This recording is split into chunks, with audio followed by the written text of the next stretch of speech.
আসসালামু আলাইকুম। আজকে আমরা আলাপ করতে যাচ্ছি একটি বাচ্চাদের বই, যার নাম এসো সুন্দর জীবন গড়ি, লিখেছেন ডক্টর ইউসুফ মাহবুবুল ইসলাম। আমরা এই বইয়ের প্রথম খণ্ডের ৪র্থ চ্যাপ্টার নিয়ে আলাপ করব। ৪র্থ চ্যাপ্টারের নাম কৃতজ্ঞ হওয়া। এই চ্যাপ্টারগুলো ২টা পৃষ্ঠায় নিয়ে তৈরি। সেটা হচ্ছে বামে একটা পৃষ্ঠা যেটায় থাকবে সকল রকম অনুশীলনী, বাড়ির কাজ এবং শূন্যস্থান পূরণ, এই সব কিছু।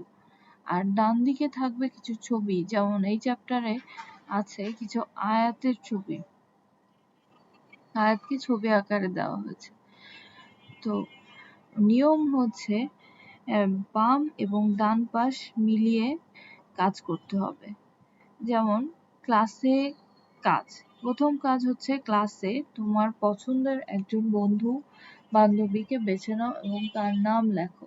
এখানে ছাত্র বা ছাত্রী তার বন্ধু বান্ধবীকে বেছে নিয়ে নাম লিখবে, এই জন্য মার্কস হচ্ছে 1। এরপরে গ্রুপের কাজ, শ্রেণীর সকল শিক্ষার্থীদেরকে টিচার এখানে যে কাজটা করবে সেটা হচ্ছে জোড়ায় জোড়ায় ভাগ করে দিবে। তো প্রত্যেক জোড়া নিজেরা নিজেদের গুণাবলী বের করবে, পছন্দের বিষয় বের করবে। বের করার পর এটা বইয়ে লিখবে। যেমন প্রথম জন দ্বিতীয় জনের গুণ সম্পর্কে গুণ বের করবে, দ্বিতীয় জন প্রথম জনের গুণ বের করবে। এরপর বইয়ে লিখবে এভাবে: তোমার বন্ধুর যে 3টি গুণাবলী তুমি পছন্দ করো তা লিখো। এখানে মার্কস হচ্ছে 3। আবার এখানে তোমার বন্ধু তোমার যে 3টি গুণাবলী পছন্দ করে তা লিখো, এখানে মার্কস হলো 3। এখন এইসব গুণাবলী একটা স্টুডেন্ট পছন্দ করলো কিনা তা জিজ্ঞাসা করা হচ্ছে, মার্কস হচ্ছে 1। এগুলো তোমার এবং তোমার বন্ধুদের ভালো গুণাবলী। কে এইসব গুণাবলী সৃষ্টি করেছেন?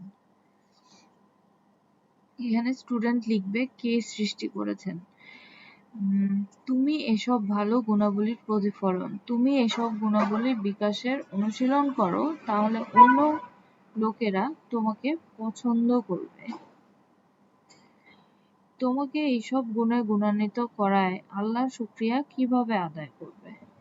এখন পাশের পেজ থেকে সে কিন্তু দেখে নিতে পারে যে কিছু লেখা, শুকরিয়া, সকল প্রশংসা আল্লাহর। তারপরে সে দেখে যে আমরা বলতে পারি শুকর আল্লাহ, শুকর আলহামদুলিল্লাহ। যে গুণাবলী আল্লাহ দিয়েছেন তার অনুশীলন করি।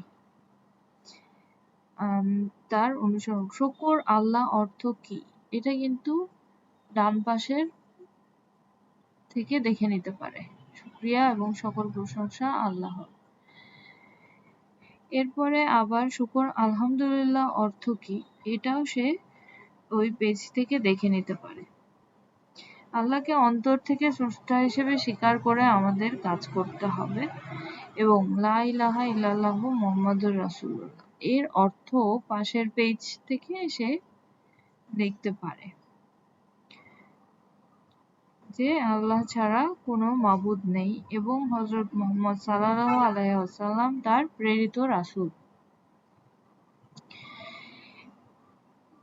এরপরে থাকবে বাড়ির কাজ, যেখানে বলা হচ্ছে লা ইলাহা ইল্লাল্লাহু মুহাম্মাদুর রাসূলুল্লাহ এর অর্থ নিয়ে বাবা মার সাথে আলোচনা কর এবং এই শব্দগুলোর অর্থ দিয়ে 4টি বাক্য গঠন কর। এই হলো আমাদের ৪র্থ অধ্যায়। এখানে আরো একটি ছবি রয়েছে, এটা দেখাচ্ছে যে একজন মুসলমানের কি কর্তব্য।